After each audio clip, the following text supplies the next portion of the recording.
আজকে আমরা লিলুয়া সাউথ ট্যাঙ্কে এসেছিলাম। সাউথ ট্যাঙ্কের রণভূমি। প্রথম দিনের যুদ্ধ শেষে বিপর্যস্ত সেনাপতি, তবে নিজ কর্তব্যে অবিচল। মৎস্য সেনাদের ব্যর্থতা সম্পূর্ণটাই নিলেন নিজের কাঁধে। অর্থমূল্যে পাশে থাকলেন শিকারীদের। 15 কেজির নিচে যারা মাছ পেলেন আজ, তাদের কাছ থেকে নিলেন 1000 টাকা। 15 কেজির উপরে নিলেন পুরোটাই।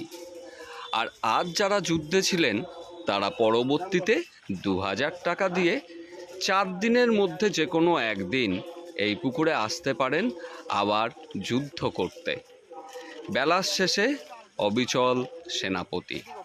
কিছু পরাজিত মৎস্য সেনার সাথে বহিরাগত শিকারীর একটি ছোট্ট ভাণ্ডার, শুভম ও তার সেনাগণ। এটাই তুলে ধরলাম আপনাদের কাছে, পুরোটাই খবর পেলেন।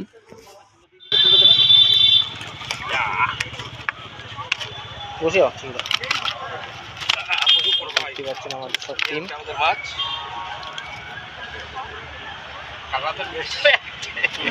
কটা 5টা মাছ যেটা যাবে তো যাবে, তাহলে আরো রেটটা বড় বড় মাছগুলো আসে। আজকে আমাদের মাছ লিলুয়া সাউথ ট্যাঙ্কে।